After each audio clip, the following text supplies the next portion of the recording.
সচিবালয়ে অফিস করছেন প্রধানমন্ত্রী তারেক রহমান। সচিবালয়ে আছেন আমাদের সহকর্মী আরিফ জামাল।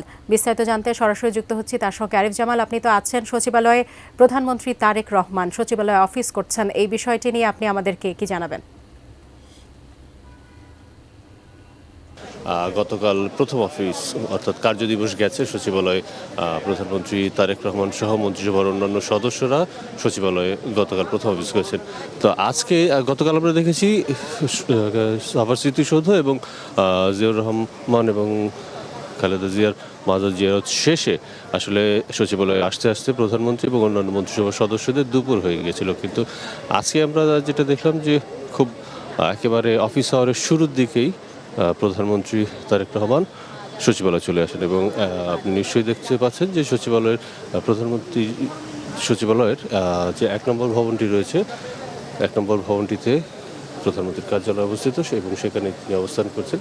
এবং ইতিমধ্যে আমরা দেখেছি যে ৩ বাহিনী প্রধানকে চলে আসতে তারা সচিবালয়ে এসেছেন এবং ৩ বাহিনীর প্রধান হয়তো প্রধানমন্ত্রী তারেক রহমানের সঙ্গে সৌজন্য সাক্ষাৎ করবেন। আরেকটি বিষয় একটু জানিয়ে রাখতে চাই, আপনি নিশ্চয়ই জানেন যে বিএনপি চেয়ারম্যান এবং প্রধানমন্ত্রী তারেক রহমান তার নির্বাচনী ইশতেহারে সহ তার এই যে নির্বাচনী যেই বক্তৃতাগুলো ছিল, জনসভা ছিল, সেখানে একটি বিষয় উল্লেখ করেছেন যে ফ্যামিলি কার্ড দেবেন, দরিদ্র পরিবারগুলোকে ফ্যামিলি কার্ড দেবেন। এবং সেই হিসেবে আমরা আজকেই অর্থাৎ শপথ নেওয়ার একদিন পরে দেখতে পাচ্ছি তার কার্যক্রম শুরু হয়েছে। কারণ আমরা যতটুকু জানতে পেরেছি আজকে সকাল 11:30 অর্থাৎ কিছুক্ষণ পরই ফ্যামিলি কার্ড সংক্রান্ত একটি বৈঠক আছে প্রধানমন্ত্রী তারেক রহমানের সভাপতিত্বে। এবং ইতিমধ্যে আমরা দেখেছি যে কৃষি প্রতিমন্ত্রীকে সেখানে যেতে, আপনি নিশ্চয়ই দেখতে পাচ্ছেন যে পরিবেশ বন ও জলবায়ু মন্ত্রী আব্দুল আল মিন্টু সেখানে যাচ্ছেন, সেই সভায় যোগ দিতেই হয়তো যাচ্ছেন। আমরা একটু তার সঙ্গে কথাও বলতে চাই।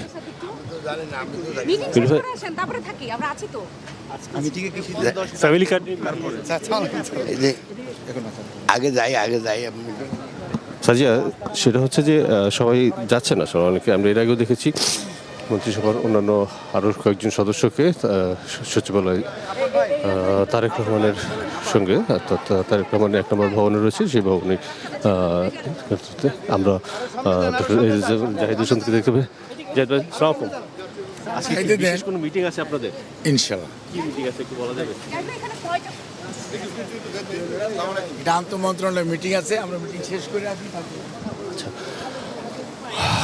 সমাজ কল্যাণ এবং নারী শিশু বিষয়ক মন্ত্রী এজেডএম জাহিদ হোসেন যেটা জানলেন যে আন্তঃমন্ত্রণালয় বৈঠক রয়েছে এবং সেই বৈঠক শেষে নিশ্চয়ই আমরা জানতে পারবো কোন বিষয়গুলো নিয়ে তাদের মধ্যে আলোচনা হচ্ছে।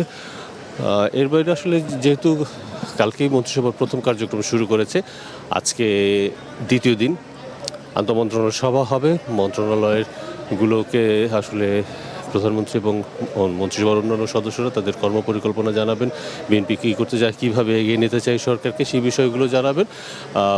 এই আন্তঃমন্ত্রণালয় মিটিং সহ অন্যান্য সার্বিক যে বিষয় রয়েছে সেই বিষয়ে নিশ্চয়ই পরবর্তী সংবাদগুলোতে আর বিস্তারিত তথ্য জানাতে পারবো। সাজিয়া।